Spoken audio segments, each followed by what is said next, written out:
warahmatullahi wabarakatuh. Innal hamdalillah nahmaduhu wa nasta'inuhu wa nastaghfiruh wa na'udzu billahi min shururi anfusina wa min sayyiati a'malina. May yahdihillahu fala mudilla lahu wa may yudlil fala hadiya lahu. Asyhadu an la ilaha illallah wahdahu la syarika lah wa asyhadu anna Muhammadan abduhu wa rasuluh la nabiyya wa la rasula ba'da. Alhamdulillah, kembali kita bersyukur kepada Allah Subhanahu wa taala atas limpahan nikmat, kesehatan, kesempatan dan kehidupan sehingga kita dapat berkumpul di majelis ini, dan kita memohon kepada Allah Subhanahu wa taala semoga majelis ini menjadi majelis yang diberkahi oleh Allah Subhanahu wa taala sehingga tidak hanya berkumpul di dunia tapi terus berlanjut hingga di akhirat kelak. Amin ya rabbal alamin. Berkumpul di dalam surga Allah Azza wa Jalla. Salawat dan salam untuk Nabi kita Nabi Muhammad sallallahu alaihi wasallam, dan semoga Allah Azza wa Jalla memberikan bimbingan hidayahnya kepada kita semua untuk bisa istiqamah, berusaha sekuat tenaga untuk bisa mencontoh, mengikuti arahan dan suri tauladan dari Nabi Muhammad sallallahu alaihi wasallam. Ma'asyiral muslimin wal muslimat rahimani wa rahimakumullah. Kita masih di dalam sebuah kitab yang ditulis oleh Fadilatul Syekh Muhammad Ibn Salih, Fadilatul Syekh Al-Allamah Abdurrahman bin Nasir As-Sa'di rahimahullah ta'ala, yang berjudul Al-Wasailul Mufidah Lil Hayatis Sa'idah. Yaitu artinya apa? Sarana yang berfaedah. Ya, sarana-sarana yang berfaedah, yang bermanfaat lil hayatis sa'idah, untuk kita bisa menggapai kehidupan yang bahagia. Dan bahagia orang yang beriman tidak hanya di dunia, tetapi terus berlanjut di alam kubur hingga di akhirat kelak.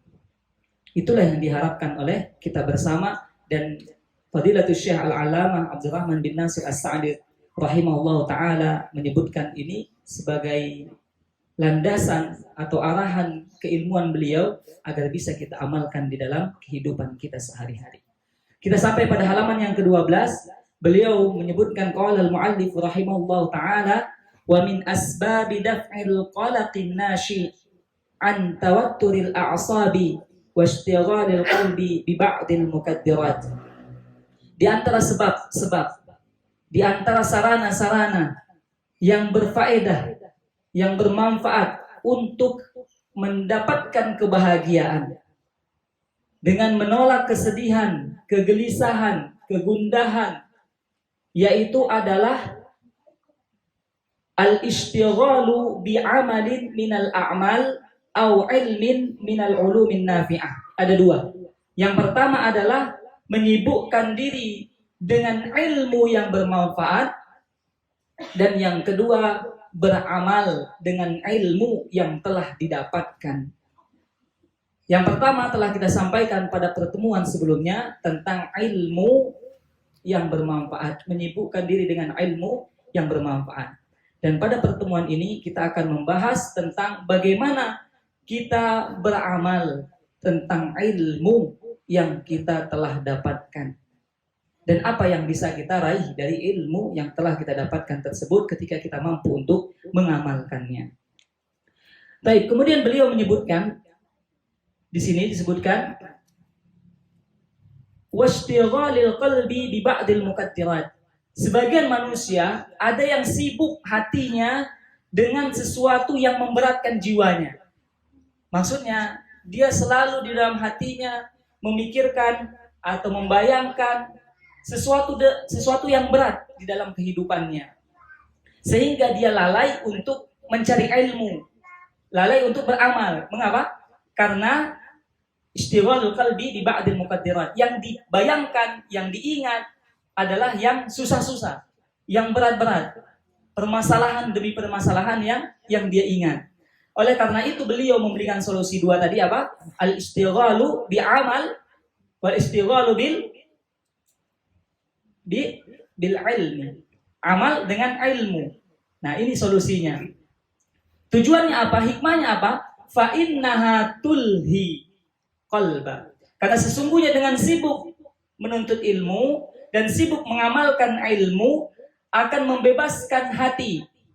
Tulhil qalba anistighalihi bidzalikal amri alladhi aqlaqahu. Yakni membebaskan hati dari perkara-perkara yang sulit, yang berat, yang kita anggap pahit, membuat diri kita menjadi gelisah dan tidak bahagia. Jadi, jikalau seorang hamba, dan kita bisa merasakan dan memperhatikan kondisi diri kita, ma'asyiral muslimin, jikalau hati kita sibukkan dengan belajar ilmu, ada pengajian kita coba untuk datang, kemudian ada waktu longgar, kosong, istirahat, kita dengarkan pengajian melalui HP atau alat yang kita punya. Kemudian setelah mendapatkan ilmu, kita berusaha untuk mengamalkan. Maka ruang di dalam hati kita, tidak ada ruang untuk mempermasalahkan nikmat Allah. Tidak ada ruang untuk memanjangkan angan-angan dan memperpanjang masalah. Mengapa? Karena ketika ada masalah, kita berusaha untuk mencari ilmunya. Kemudian mencari solusinya. Dan itulah ilmu sebagai sarana untuk kita mencari solusi dari setiap permasalahan. Bukan dibayangkan, dipikirkan, selalu kita ingat-ingat sehingga amal tidak dilakukan, ilmu tidak kita dapatkan. Ma'asyiral muslimin rahimani wa rahimakumullah, itulah yang disebutkan oleh Fadilatul Syekh Al-Allamah Abdurrahman bin Nasir As-Sa'di rahimahullah taala. Kemudian dikuatkan dengan hadis Rasulullah sallallahu alaihi wasallam. Sebutkan oleh beliau dengan hadis yang singkat yang sudah kita hafal, ihris alama yang fa'uk. Jadi ketika kita menyibukkan ilmu dan amal, berarti kita mengamalkan hadis Rasulullah sallallahu alaihi wasallam, ihris alama yang fa'uk. Bergegas, bersemangat, menyibukkan diri dengan yang bermanfaat. Baik itu manfaatnya untuk dunia kita maupun manfaatnya untuk akhirat kita. Jadi dalam Islam mendukung sekali untuk kita itu sama-sama sukses di dunia. Mengapa? Karena bahasa yang disampaikan oleh Rasulullah Sallallahu Alaihi Wasallam sifatnya umum. Ihris alama yang fa'u, bersungguh-sungguh, bersemangat di dalam urusan yang bermanfaat, baik itu dunia maupun akhirat. Wasta'in billah. Ingat, semangat boleh, tapi jangan lupa dengan Allah. Semangat belajar, semangat mengamalkan, tapi jangan mengandalkan dengan ilmu dan amal diri kita sendiri. Karena sering kita dapatkan ilmu sudah ada, amal sudah kita kerjakan, tetapi mengapa tidak sesuai dengan keinginan?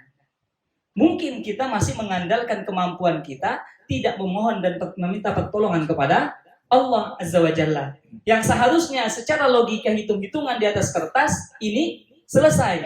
Ilmunya ada, solusinya dapat. Tetapi mengapa hasil akhirnya tidak sesuai dengan apa yang kita harapkan? Mungkin keterlibatan Allah di dalam permasalahan kita atau urusan kita tidak terlalu banyak. Oleh karena itu Rasulullah SAW mengajak kita untuk wasta'in billah. Dan ini sesuai dengan surah Al-Fatihah yang sering kita baca. Nah, gitu. Jadi kita usahakan mengamalkan apa yang kita ketahui. Dan wala ta'jaz, jangan lemah. Jadi terus semangat untuk mengejar apa yang kita harapkan, baik dunia maupun di akhirat. Dunia kita berjuang, di akhirat terlebih-lebih lagi. Karena kebahagiaan dunia bisa kita bawa sampai di dalam kubur dan hingga di akhirat kelak. Kemudian beliau menyebutkan wa rubbama nasiya bisababi dzalikal asbab allati aujabat lahul hamma wal ghamma.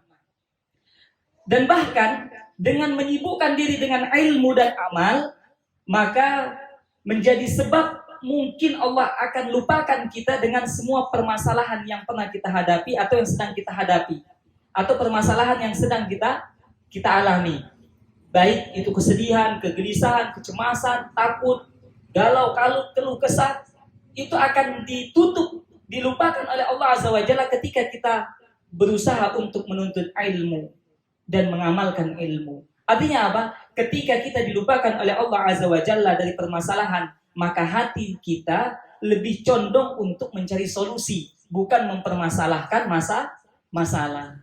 Begitu. Jadi bukan kita mencari masalah ini mengapa begini, tetapi kita fokus dengan bagaimana jalan keluar yang Allah akan hadirkan di dalam menuntut ilmu dan beramal. Begitu ma'asyiral muslimin rahimani wa rahimakumullah. Kemudian Syekh menyebutkan tidak hanya itu keutamaannya. Jikalau kita menyibukkan diri terutama beramal. Fafarihat nafsuhu wazdada nasyatuhu. Manfaatnya yang luar biasa adalah membuat hati kita itu, jiwa kita senang. Senang dengan apa yang kita kerjakan. Ya, fafarihat nafsuhu wazdada nasyatuhu, dan menambah semangat kita di dalam melakukan aktivitas sehari-hari.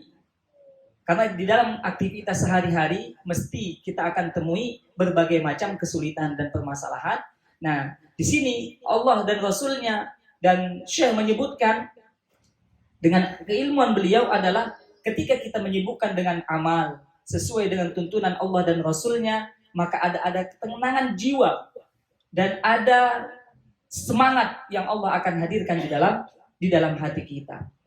Oleh karena itu, sahabat yang mulia menyebutkan perkataan Ibnu Umar radhiyallahu an yang sering kita dengar, jikalau kita ingin mendapatkan kebahagiaan dunia, terlebih kebahagiaan akhirat adalah idza amsayta fala tantadhiris sabah.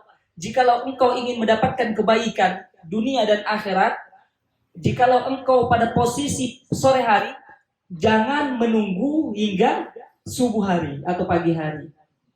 Jikalau kita ingin mendapatkan kebahagiaan dunia dan akhirat. Maksudnya apa? Ketika apapun yang kita bisa lakukan di sore hari atau saat ini, kita lakukan. Baik urusan dunia maupun akhirat. Tidak boleh menunggu waktu subuh atau jangan menunggu waktu subuh. Mengapa? Karena tidak ada jaminan yang membuat diri kita aman untuk masih hidup di subuh hari. Tidak ada jaminan, karena kehidupan itu akan berakhir dan setiap yang bernyawa pasti akan diambil dan dikembalikan kepada Allah Azza wa Jalla. Contoh, misalnya kita melakukan ibadah atau sore hari kita ingin membaca zikir. Zikir sore misalnya. Atau sholat misalnya. Kemudian kita melaksanakan atau ingin melaksanakan sholat sunnah atau misalnya zikir pagi sore, kemudian kita baca atau tidak kita baca. Ternyata kita disibukkan dengan suatu urusan, akhirnya menunda nanti subuh saja. Ternyata di subuh hari banyak manusia yang Allah wafatkan ketika dia tidur. Sehingga ketika waktu subuh tiba, dia tidak diberikan atau tidak dikembalikan ruhnya oleh Allah Azza wa Jalla. Dan begitu juga sebaliknya. Wa idza asbahta fala tantadhiris masa. Jikalau berada di waktu pagi, jangan nunggu sore. Karena betapa banyak manusia yang pagi harinya masih duduk bersama, mungkin sarapan bersama. Akhirnya dengan proses bekerja, perjalanan, dan ternyata sore hari dia pulang dalam keadaan tidak memiliki ruh. Dalam artian kembali kepada Allah Azza wa Jalla. Artinya apa? Apapun yang bisa kita lakukan, masalah dunia dan akhirat, lakukan. Terutama ibadah-ibadah yang ringan, yang mudah bagi kita. Mungkin suatu ketika kita berjalan misalnya. Suatu perjalanan, kita ingin melakukan suatu amal ibadah yang ringan. Mungkin menolong tetangga kita yang mungkin kita kenal sangat sederhana atau membutuhkan pertolongan. Maka jangan tunggu sore. Ketika pagi kita berangkat meninggalkan rumah, kita bantu tetangga kita tersebut. Karena bisa jadi pahala ataupun amal ini yang menyelamatkan kita masuk ke dalam surga. Mungkin karena keikhlasan, mungkin tidak ada yang mengetahui kecuali kita dan Allah Azza wa Jalla. Bukankah ada hadis yang disebutkan oleh Rasulullah SAW dan para sahabatnya menyebutkan, mengapa aku tidak berikan yang bagus? Begitu. Mengapa aku tidak berikan semuanya? Begitu. Ternyata dibuka oleh Rasulullah SAW, hikmahnya adalah bahwa yang dia berikan ada dua pilihan, yang bagus dengan yang biasa, yang diserahkan yang biasa. Ternyata ketika dia mau wafat, dibukakan pintu kenikmatan surga ala kenikmatan kubur, balasan dari pahala yang dia kerjakan. Kemudian dia berkata, apa? Mengapa tidak yang bagus sekalian? Karena kenikmatan yang biasa saja, kenikmatannya luar biasa. Maka di situ ada hikmah yang perlu kita perhatikan. Jikalau kita ingin membantu siapapun yang ada di lingkungan kita, teman kita, keluarga kita, ataupun tetangga kita yang kita tahu betul-betul membutuhkan, maka jangan menunggu waktu sore jikalau kita berada di waktu pagi. Karena bisa saja itu adalah amal terakhir dan amal yang paling ikhlas yang kita lakukan. Dan itu yang diterima oleh Allah Azza wa Jalla dan menjadi sebab kita dimasukkan ke dalam surganya Allah Azza wa Jalla. Kemudian perkataan Ibnu Umar mengatakan apa? Khudh min sihatika lima radik. Jikalau dalam keadaan sehat, lakukan apa yang bisa dilakukan sebelum tiba waktu sakit. Wa min hayatika limautik. Dalam keadaan hidup sebelum kita diwafatkan oleh Allah Azza wa Jalla. Ma'asyiral muslimin rahimani wa rahimakumullah. Kemudian disebutkan oleh Syekh di sini adalah wa hadas sababu aidan mushtarikun bainal mu'mini wa ghairi. Sebab-sebab mengamalkan ilmu, baik ilmu dunia dan ilmu akhirah, itu akan diberikan oleh Allah Azza wa Jalla ya, sesuai dengan perbuatannya. Jikalau dia orang yang tidak beriman, orang kafir melakukan kebaikan, dibalas tidak kebaikannya oleh Allah, dibalas di dunia, tetapi tidak berlanjut hingga alam kubur dan di akhirat. Keutamaan orang beriman melakukan amalan-amalan dunia diniatkan untuk ibadah, maka akan terus berlanjut kebaikannya, pahalanya, kebahagiaannya di dunia terus sampai ke alam kubur hingga di akhirat kelak. Mengapa? Mengapa orang beriman lebih banyak keutamaannya dibandingkan orang yang tidak beriman? Jawabannya adalah karena Syekh menyebutkan walakinnal mu'mina yamtazu bi imanihi, bi ikhlasihi, bi ihtisabihi. Ada 3. Orang beriman memiliki keutamaan ada 3. Yang pertama karena keimanan, keyakinan itu sendiri yang membuat beda antara orang yang beriman dengan yang tidak. Bukankah Allah Azza wa Jalla berfirman di dalam surah As-Sajdah ayat 18, afaman kana mu'minan kaman kana fasiqa. Kemudian Allah jawab, la yastawun. Apa artinya? Allah berfirman, apakah sama orang yang beriman, benar keimanannya, dengan orang yang fasik, orang yang tidak beriman, atau orang yang hanya sekedar mengucapkan iman, tidak benar keimanannya? Allah jawab langsung dalam ayat tersebut, la yastawun, tidak sama. Nah, dari sini saja kita dapat ambil hikmah bahwa apapun yang dilakukan oleh orang yang beriman, maka kebaikan tersebut apabila sesuai dengan Allah dan Rasul-Nya, kemudian memperbaiki hatinya dengan keikhlasannya, ditambah dengan harapan yang penuh untuk mengharapkan pahala dan keutamaan dari Allah Azza wa Jalla, maka sekecil debu amal kebaikan akan dibalas oleh Allah Azza wa Jalla dengan balasan yang lebih baik dan lebih besar. Meskipun itu sifatnya dunia, ma'asyiral muslimin rahimani rahimakumullah. Apa? Ibadah atau amal perbuatan, aktivitas yang sifatnya dunia, tetapi bisa berlanjut hingga akhirat. Perbuatan atau aktivitas yang kita lakukan sehari-hari, ya, kecil. Contoh misalnya kita memberikan hadiah untuk keluarga kita, terutama istri kita. Dan sebaliknya, suami kepada istri, istri kepada suami. Sekecil apapun kebaikan yang dilakukan oleh pasangan kita, apabila itu betul dengan landasan keimanan, keimanan timbul dengan ilmu. Yakin, tahu dalilnya, tahu ayatnya, maksud dalam artian paham perintah Allah dan Rasul-Nya. Kemudian kita berikan hadiah kepada pasangan kita, niat karena Allah, keimanan dan keyakinan, ikhlas karena Allah yang pertama, dan mengharap pahala kepada Allah. Maka sekecil apapun kebaikan untuk pasangan itu, maka akan dibalas oleh Allah Azza wa Jalla.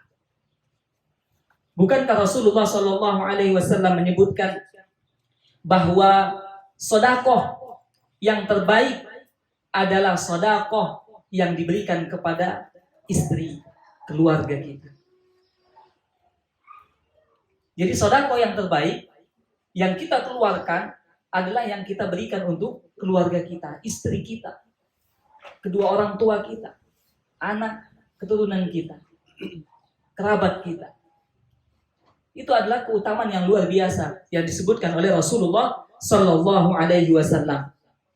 Karena ini, bahkan Rasulullah Sallallahu Alaihi Wasallam menyebutkan dinarun anfaqo tahu fi sabilillah.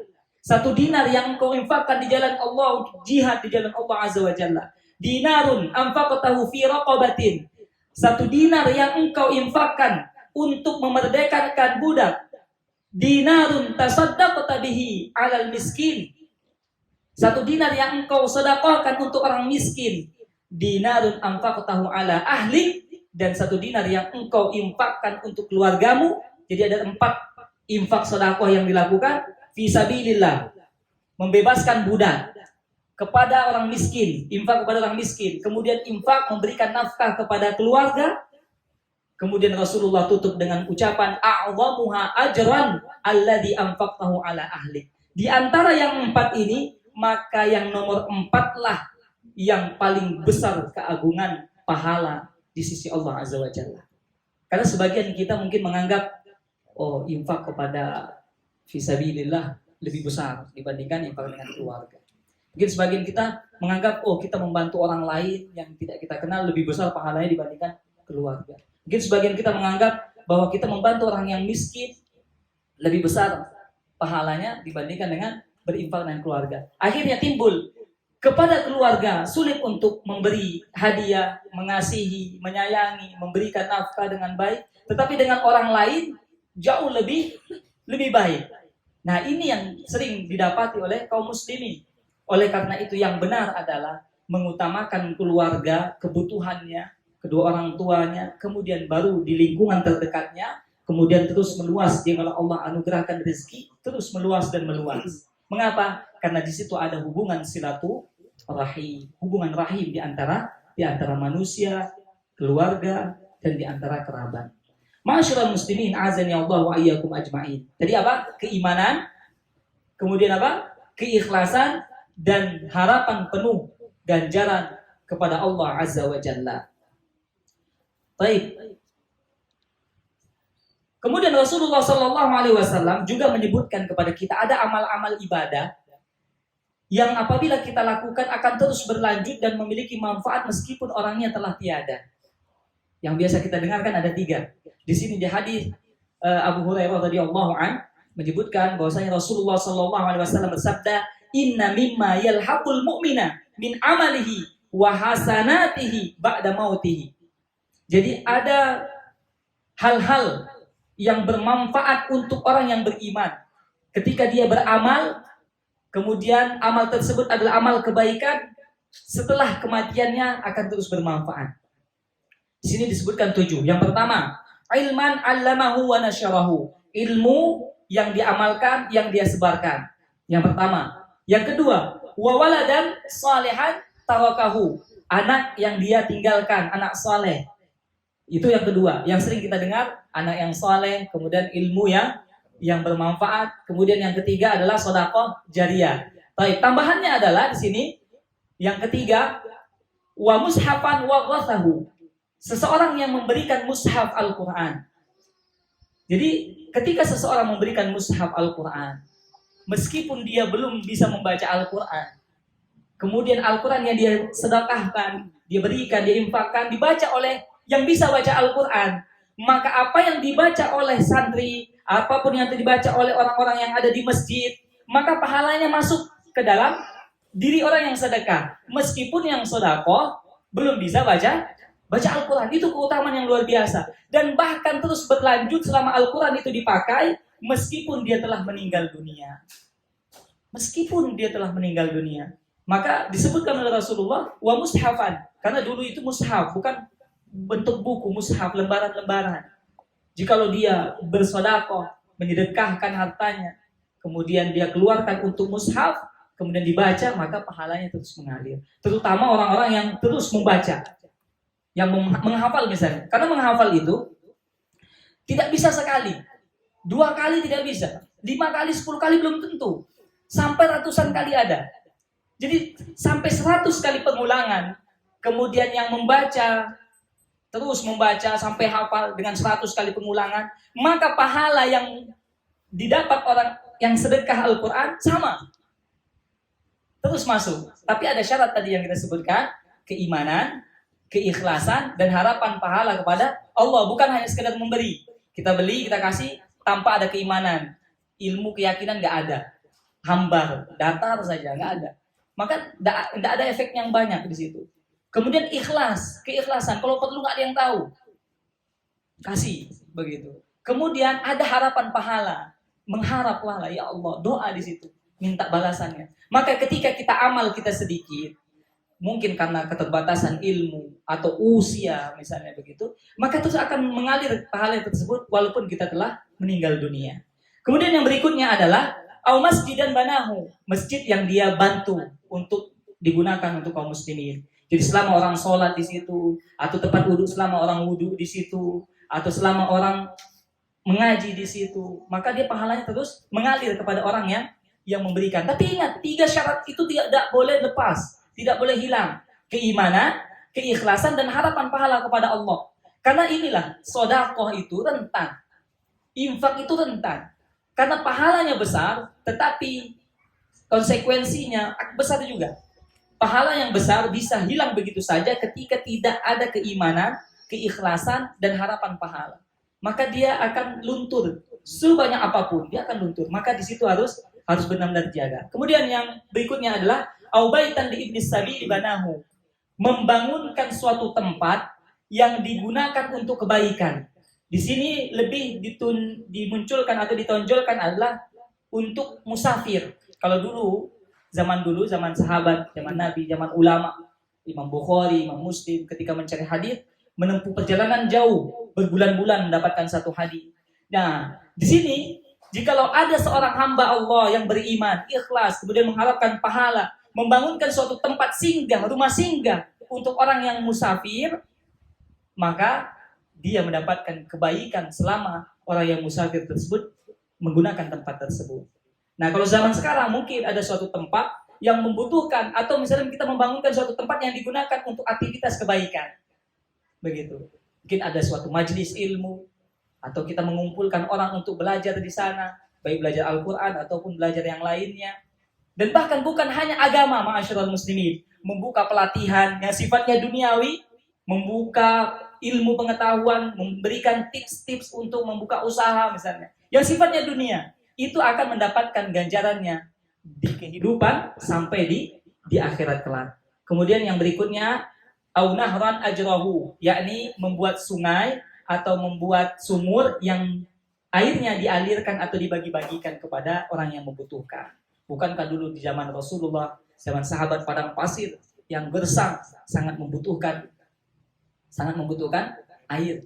Dan di sana setiap orang yang membangun sumur yang diniatkan dihadiahkan untuk kaum muslimin, maka sebanyak apapun kaum muslimin mengambil, maka sebanyak itu pun pahala yang dia dapatkan. Kalau sekarang mungkin memberikan minum kepada orang-orang yang membutuhkan minum. Mungkin kita berjalan, melihat seseorang yang membutuhkan minuman, belikan 1 gelas air minum, kasih. Itu bisa saja menjadikan rahmat Allah turun, menjadikan sebab kita mendapatkan surga Allah Azza wa Jalla, karena yang kita tolong bukan orang yang bermaksiat misalnya begitu. Dan bahkan yang kita tolong adalah hamba Allah yang beriman. Itu lebih utama lagi.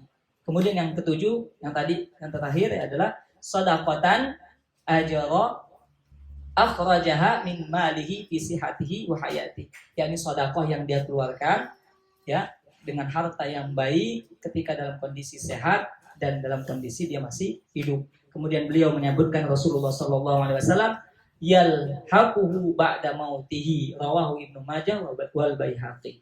Yani semua itu apabila dia lakukan dengan benar-benar keimanan, keikhlasan dan mengharapkan pahala kepada Allah Azza wa Jalla, maka semuanya akan Allah tampakkan di akhirat kelak sebagai balasan kebaikan.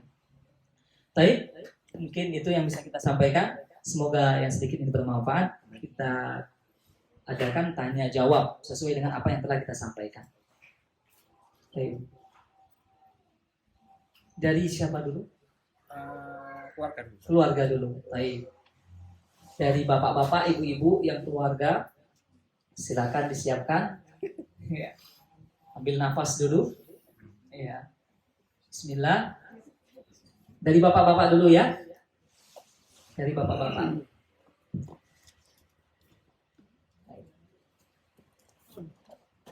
Baik. Ya.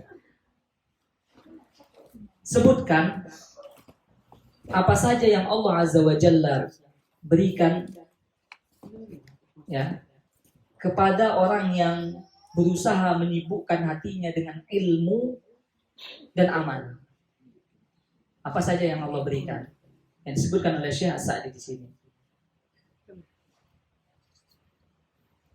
3 boleh, 2 boleh. Baik, tafadhol. Membebaskan hati dengan perkara yang sulit, yang berkaitan pahit. Baik, yang pertama. Buat kita senang. Ya. Kemudian yang ketiga tahu? Semangat. Ya, semangat. Jadi jikalau kita melakukan hal tersebut, maka Allah Azza wa Jalla akan hadiahkan itu berupa dibebaskan hatinya atau hatinya sudah terpenuhi dengan ilmu dan amal, maka tidak akan memperpanjang masalah, tetapi berusaha mencari solusi dari masalah. Baik.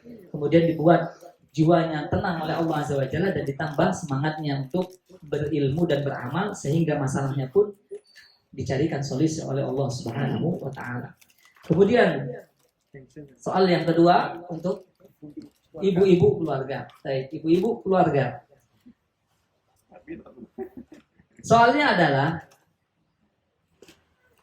bagaimana caranya seorang yang beramal dunia tetapi pahala dan kebahagiaannya terus berlanjut hingga di alam kubur sampai di akhirat kelak. Amalannya dunia tapi pahala kebahagiaan kebaikannya berlanjut di alam kubur sampai di akhirat kelak. Nak sore. Ya. Keluarga. Ya, keluarga ya. Baik. Baik. Jawab silakan. Anak yang soleh. Anak yang soleh. Anak yang soleh. Ya. Maksud yang dia bantu. Orang yang memberikan musyaf Al-Quran dan diamalkan dan dibaca dan diamalkan orang yang diberikan itu. Ya. Satu saja tapi yang sifatnya duniawi. Kalau ilmu, anak soleh gitu kan. Ini kan ada masih hubungannya sangkut pautnya dengan agama. Yang duniawi Masjid yang dia bantu. masjid agama. Ukhrawi masih. Di antara 7 itu ada itu. Nah, itu ya, ibu-ibu keluarga sifatnya dunia, nggak ada urusan dengan agama. Membangun suatu tempat yang digunakan untuk kebaikan. Ya, itu dia, masya Allah, alhamdulillah. Baik. Nah, jadi membangun suatu tempat untuk kebaikan apapun, meskipun sifatnya duniawi, maka terus apabila dia lakukan niatnya karena Allah Azza wa Jalla, benar imannya, benar mengharapkan pahala, maka dia akan mendapatkan, meskipun sifatnya duniawi, begitu, ya. Tetapi ada catatan, harus yang digunakan untuk kebaikan. Kalau keburukan, maka keburukan yang akan ditransfer ke alam kubur hingga di akhirat kelak. Baik, soal yang berikutnya untuk karyawan laki-laki. Baik, tafadhol. Silakan ya dijawab. Soal berikutnya. AP. Iya. Tergantung panitia. Insyaallah. Baik. Apa yang membuat orang yang beriman berbeda dengan orang yang tidak beriman dalam beramal? Tafadhol, angkat tangan. Ayo. Nah, baik, tafadhol. Takwa. Yang kita sebutkan tadi, 1 takwa. 2. Ya. Ada 3 tadi bocorannya. Takwa masuk dalam kategori iman. Iman dan takwa itu harus 1. Baik. Kemudian ayo. Silakan. Ikhlas. Terakhir 1 pamungkas. Ya. 2. Iya, ihtisab. Berharap kepada Allah Azza wa Jalla. Karena sholat malam, puasa Ramadan, ada nggak kata-kata berharapnya? Man shoma Ramadana imanan wah ihtisaban. Harus beriringan iman dan harapan. Karena kalau iman, nggak ada harapan, nggak ada yang kita tuju, tidak ada yang kita semangati untuk dapatkan, maka ya, gitu, insya Allah ya. Baik, harus betul-betul mengharap kepada Allah Azza wa Jalla. Baik, karyawan Karyawati. wanita, karyawati. Baik. Sebutkan sabda Rasulullah Sallallahu Alaihi Wasallam untuk beraktivitas apapun aktivitasnya agar kita mendapatkan kebaikan dunia dan akhirat. Satu hadis yang singkat, ringan, padat, dari hafal, diulang-ulang sering disampaikan para ustaz. Hadis, ya, Mik. Ayo. silakan pakai mic. Kalau nggak bisa bahasa Arabnya, bahasa Indonesianya. Singkat.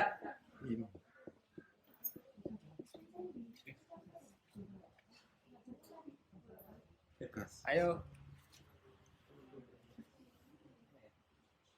Bahasa Arabnya, kalau nggak bisa bahasa Indonesianya. Ya nyentuh dikit, nggak apa-apa. Refresh. Iya. Baik. Ada? Karyawan, karyawati. Rasulullah Shallallahu Alaihi Wasallam memerintahkan kita untuk apa? Untuk Ayo. Tia, coba. ayo untuk Coba. satu saja. Ada 3. Baik. Insyaallah, alhamdulillah. Nggak apa-apa. Salah nggak dapat hukuman nggak? Ya. Tafadhol silakan. Coba aja.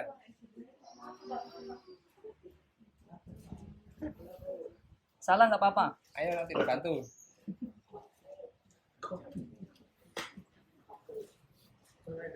Sabda Rasulullah Sallallahu Alaihi Wasallam, ihris ala ma yanfa'u, artinya saja.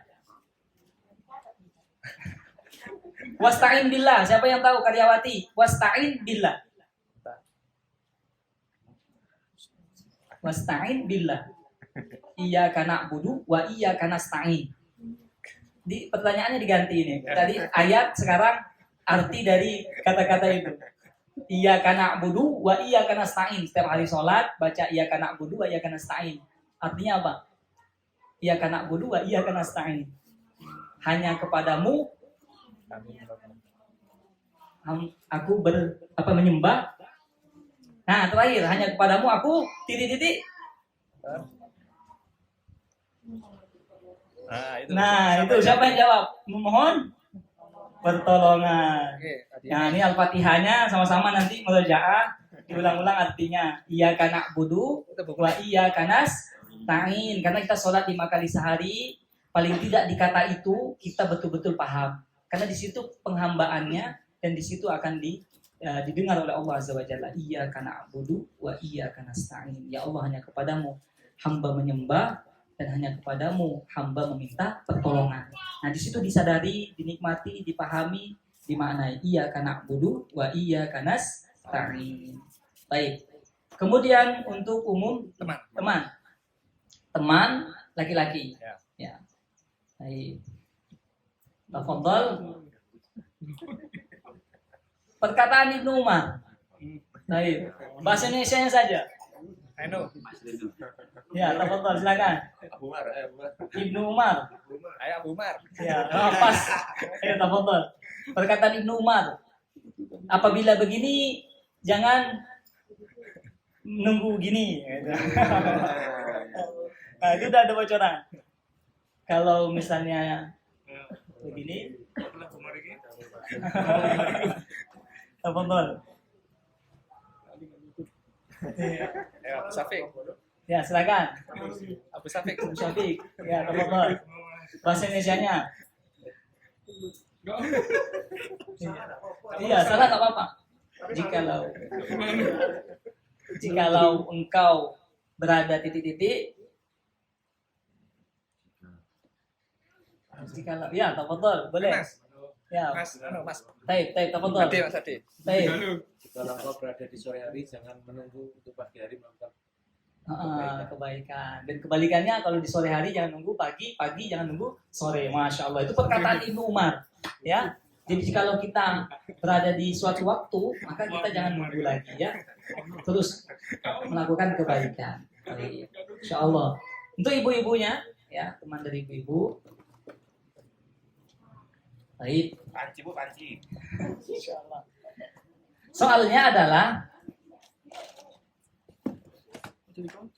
apakah amal ibadah, Gede, 3. Masya Allah, apakah amal ibadah atau sebutkan amal ibadah ya yang kita lakukan akan kita dapatkan pahalanya tidak terputus-putus atau tidak akan putus-putus amal ibadah tersebut. Satu di antara yang 7. Satu amal ibadah yang disebutkan oleh Rasulullah SAW akan dia dapatkan pahalanya, ganjarannya, kebaikannya, kebahagiaannya apabila terpenuhi syarat keimanan, keikhlasan dan harapan penuh kepada Allah, maka dia akan terus dapatkan. Satu amal ibadah, satu di antara yang 7. Langsung dijawab pakai mic boleh?